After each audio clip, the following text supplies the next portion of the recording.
الحمدللہ رب العالمین والصلاة والسلام علی رسول الکریم اما بعد فاعوذ باللہ من الشیطان الرجیم بسم اللہ الرحمن الرحیم اتخذوا ایمانہم جنتا فصدوا عن سبیل اللہ انہم ساء ما كانوا يعملون ذلك بأنهم آمنوا ثم كفروا فتبع على قلوبهم فهم لا يفقهون وإذا رأيتهم تعجبك أجسامهم وَإِن يَقُولُوا تَسْمَعْ لِقَوْلِهِمْ كَأَنَّهُمْ خُشُبٌ مُّسَنَّدَةٌ يَحْسَبُونَ كُلَّ صَيْحَةٍ عَلَيْهِمْ هُمُ الْعَدُوُّ فَاحْذَرْهُمْ قَاتَلَهُمُ اللَّهُ أَنَّىٰ يُؤْفَكُونَ صدق اللہ العظیم۔ واجب الاحترام سامعین، السلام علیکم ورحمۃ اللہ وبرکاتہ۔ سورہ المنافقون کی ہم نے 2 سے لے کے 4 نمبر آیات تک تلاوت کرنے کی سعادت حاصل کی ہے۔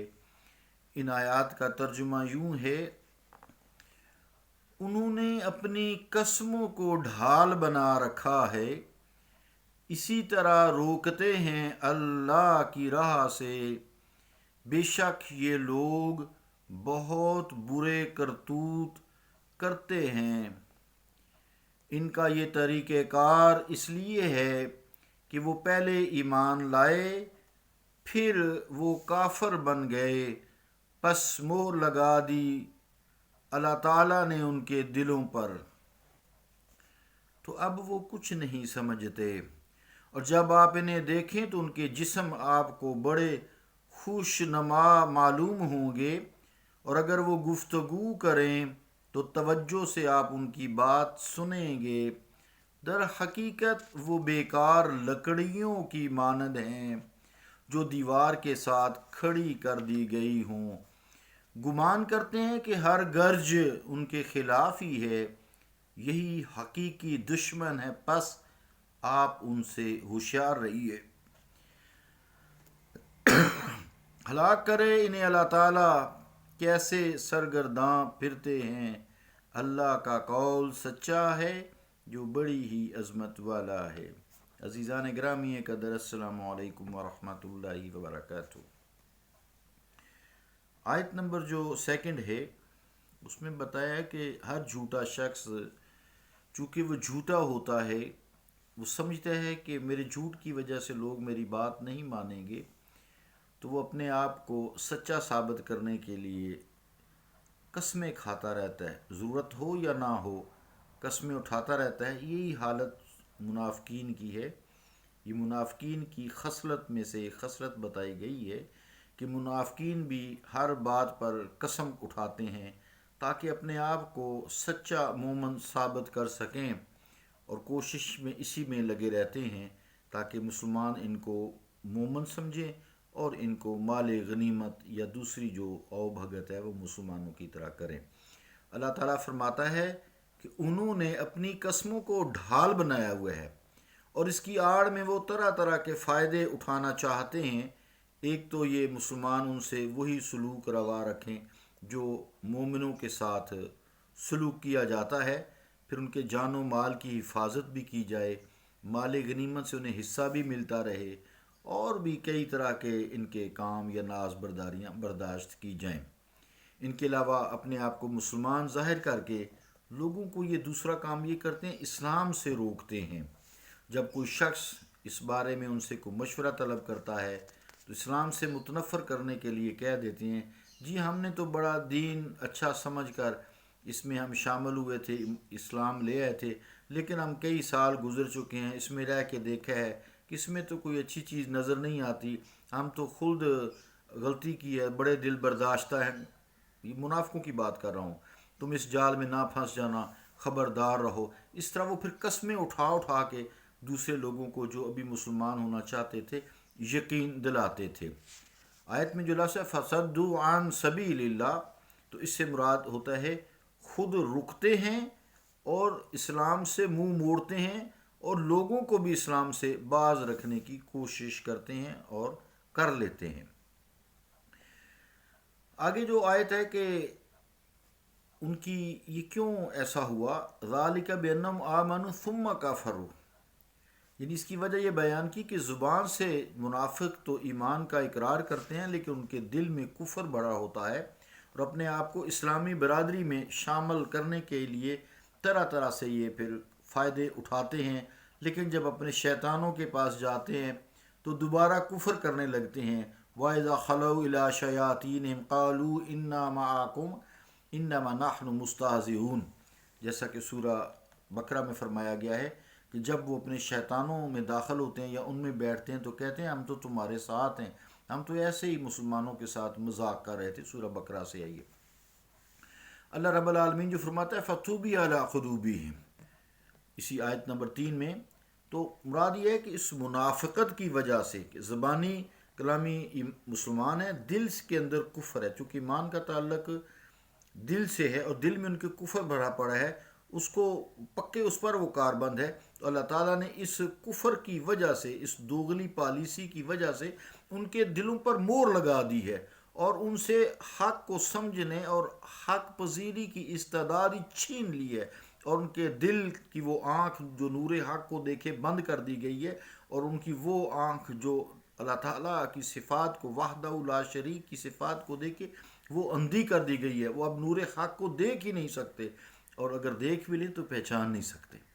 بے شک دیدہ حق شناس اللہ تعالیٰ کی بہت قیمتی نعمت ہوا کرتی ہے، اور اس کی سنت بھی یہی ہے کہ جو لوگ اس کی نعمتوں کی قدر نہیں کرتے اور ناشکری کرتے ہیں ان سے وہ نعمتیں چھین لی جاتی ہیں. آیت میں عزیزان گرامی قدر یہ مقصد نہیں ہے کہ ان کے دلوں پر مور لگا دی گئی ہے اس لیے وہ حق کو قبول نہ کر سکے.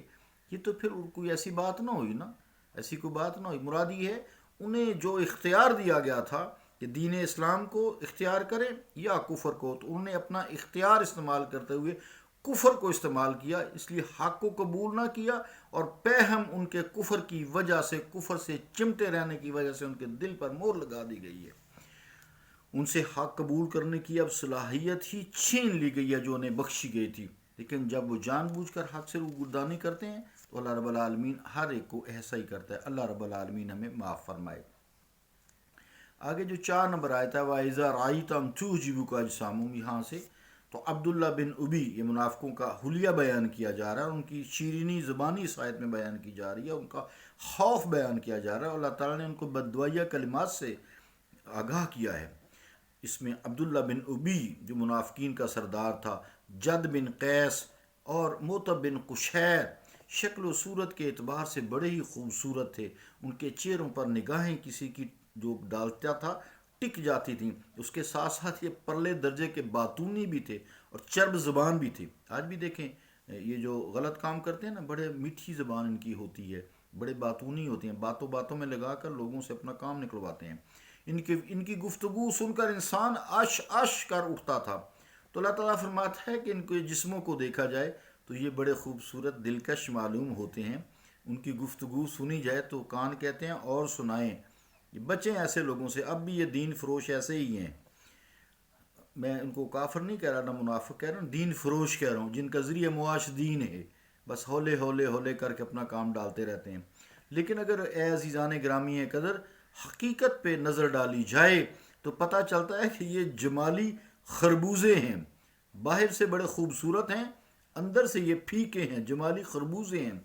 اسلامی کمالات تو کجا، ان میں انسانی خوبیوں کا بھی نام و نشان تک نہیں ہے. قرآن کریم میں ان کو خوشب مسندہ فرمایا ہے، اس سے تشبیہ دے کر اس کی لغویت کو عیاں کیا ہے.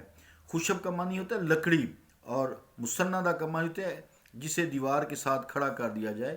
تو جب تک لکڑی کارآمد ہوتی ہے اس کو شیطیر کے طور پر استعمال کرتے ہیں، کھڑکیاں، دروازے، زیب و آرائش کا سامان، ٹیبلز وغیرہ یہ سب چیزیں بنتی ہیں، تو جب وہ بیکار ہو جاتی ہے تو اس کو جلانے کے لیے بیکار کر کے دیوار کے سہارے کھڑا کر دیتے ہیں، تو زیادہ سے زیادہ وہ آگ جلانے کے کام آ سکتی ہے۔ تو اب بھی آپ دیکھیں نا، اب یہ خوشبو مسندہ، یہ جو دین فروشی کرتے ہیں نا، ان کے پیچھے سے کسی نہ کسی ایجنسی سے کہیں نہ کسی کو تعلق ہوتا ہے، وہاں سے چیک آ رہے ہوتے ہیں، یا ایسے لوگوں سے یہ تعلقات قائم کر لیتے ہیں، پھر جو ہے جو وہ چاہتے ہیں کرتے ہیں، جیسا کہ قادیانی نے کیا تھا۔ تو خیر وہ تو کافر ہی ہو گیا نا، سیدھا سیدھا کافر انہوں نے کر دیا۔ تو اس طرح وہ پھر پیچھے ان کا کوئی نہ کوئی سہارا ہوتا ہے، کیونکہ خود سے کماتے جو نہیں ہیں تو سہارا لیتے ہیں۔ اللہ رب العالمین ہمیں معاف فرمائے، خاص طور سے مجھے معاف فرمائے۔ تو آگے جو آیت جو 4 نمبر ہے اس کا، یحسبون کل صیحۃ علیہم، یہ ان کی بزدلی کا بیان ہو رہا ہے کہ مدینے میں کسی سمت سے کوئی آواز آئی، کوئی شور شرابہ اٹھا تو ان کے دل دھڑکنے لگتے ہیں، دھک دھک دھک کرنے لگتے ہیں، اور سمجھتے ہیں کہ اسلام دشمنی جو ان کے دل کے اندر ہے، منافقین کی بات ہو رہی ہے، جو دل کے اندر ہے اب وہ ظاہر ہو گئی ہے، اور یہ سارا سسٹم ان کے خلاف ہو گیا ہے۔ تو حضور صلی اللہ تعالیٰ علیہ وآلہ وسلم نے تہ کرنے کا حکم صادر فرما دیا، اب ان کی خیر نہیں، ڈرتے ہیں، دل میں کفر کی وجہ سے منافقین کی بات کر رہے ہیں۔ تو اللہ تعالیٰ پھر نبی مکرم صلی اللہ تعالیٰ علیہ وآلہ وسلم کو آگاہ فرماتا ہے، ہم العدو، یہ آپ کے اے مصطفیٰ دشمن ہیں، فاحذرہم، بچیں ان سے، یہ آپ کے بھی دشمن ہیں منافق، اور اسلام کے حقیقی دشمن ہیں، ان سے محتاط رہیے۔ گویا دشمن سے محتاط رہنا، احتیاط کرنا، اس سے بچنا، اس کے خلاف بچنے کے لیے ساز و سامان تیار کرنا، چاہے فرد واحد ہو چاہے ایک پورا ملک ہو، قرآن کریم کی تعلیم ہے۔ ایسی سادگی اور بھولے پن کی اسلام اجازت نہیں دیتا کہ اپنے آپ کو مسلمان کہنے والا شخص دشمن کے دام فریز میں پھنستا رہے، اور کچر پچر جب موقع ہے اس کو گاجر مولیوں کی طرح اس کو کاٹ کے رکھ دے۔ دین ایسی تعلیم نہیں دیتا۔ آخر میں جو ہے قاتلہم اللہ انا یوفکون، یہ بد دعائیہ فکرہ ہے جس میں منافقین کی مذمت کی گئی ہے، اور فرمایا گیا ہے کہ یعنی حق سے روگردانی کرنے اور ہدایت سے منہ موڑنے والوں کا یہی ہوتا ہے۔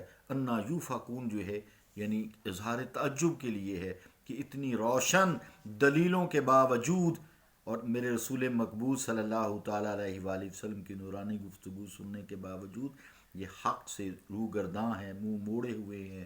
آفتاب ہدایت طلوع ہو چکا، سراجم منیرہ مصطفیٰ کریم صلی اللہ علیہ وآلہ وسلم ان کے سامنے ہیں، لیکن یہ بیچارے اس نور حق کو دیکھ کر بھی، نور حق میں رہ کر بھی اندھیروں میں، گمراہی کے اندھیروں میں بھٹک رہے ہیں۔